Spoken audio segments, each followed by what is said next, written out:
എൻ്റെ പേര് അലൻ. ഞാൻ ജനുവരി 10, 2022 ബാച്ചിലർ സ്റ്റുഡൻ്റ് ആണ്. അപ്പോൾ എനിക്ക് കിട്ടിയിരിക്കുന്ന post junior court assistant at supreme കോർട്ടാണ്. എനിക്ക് പറയാനുള്ളതെന്ന് വെച്ചാൽ ഞാനൊരു ആവറേജ് സ്റ്റുഡൻ്റ് ഒക്കെ ആയിരുന്നു. എനിക്ക് സ്കൂളിലൊക്കെ ആണെങ്കിലും വലിയ മാർക്കൊന്നും ഇല്ലായിരുന്നു. പ്ലസ് ടുവിലാണെങ്കിലും ഒരു 68% അത്രയൊക്കെ ഉണ്ടായിരുന്നുള്ളൂ. അപ്പോൾ അതുകൊണ്ട് തന്നെ എനിക്ക് ഭയങ്കര ഒരു പേടിയൊക്കെ ആയിരുന്നു, ലൈക്ക് ഒരു ഫ്യൂച്ചറിലേക്ക് എന്ത് ചെയ്യാൻ പറ്റും അങ്ങനത്തെ ഒരു ഇതൊക്കെ. അപ്പം ഞാൻ ജേർണലിസമാണ് UG PG എല്ലാം പഠിച്ചത്. അതിനുശേഷം ഞാൻ UPSC പ്രിപ്പറേഷനൊക്കെ പോയായിരുന്നു. പക്ഷേ അതും എനിക്ക് അങ്ങനെ വലുതായിട്ട് ഇത് ചെയ്യാൻ പറ്റിയില്ല. അപ്പോൾ ഞാൻ അതിനുശേഷമാണ് SSCയിലേക്ക് ഇങ്ങനെ വരുന്നത്. അപ്പം SSC ആണെങ്കിലും എനിക്കൊരു ക്ലിയർ ആയിട്ടൊരു ഐഡിയ ഒന്നും ഇല്ലായിരുന്നു. അപ്പോൾ എൻ്റെ ഒരു കൂട്ടുകാരനുണ്ടായിരുന്നു, നിതിൻ എന്ന് പറഞ്ഞ്.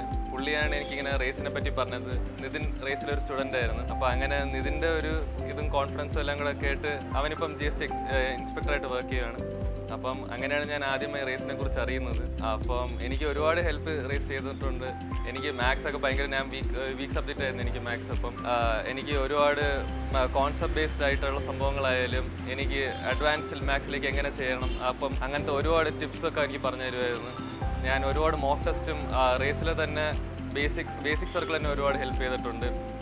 ബേസിക് സർക്കിളിൽ എന്നെ ദേവിക മിസ്സായിരുന്നു. അപ്പം മിസ് ഒരുപാട് എന്നെ സഹായിച്ചിട്ടുണ്ട്. അപ്പോൾ അതിനുശേഷം എക്സ്ട്രീം സർക്കിൾ ആയാലും എനിക്ക് സുൽഫിയ മിസ്, നൗഷാദ് സാർ, ഇവരൊക്കെ എനിക്ക് ഭയങ്കര ഹെൽപ്പ് ചെയ്തിട്ടുണ്ട്. അപ്പം എനിക്ക് ഒരുപാട് ഹെൽപ്പ് തന്നെ ചെയ്തിട്ടുണ്ട്. അപ്പോൾ ഇതാണ് സംഭവം. എനിക്ക് ഭയങ്കരമായിട്ടൊരു കോൺഫിഡൻസ് തന്ന റേസാണ്, പ്രത്യേകിച്ച് മാത്സിൻ്റെ കാര്യത്തിൽ.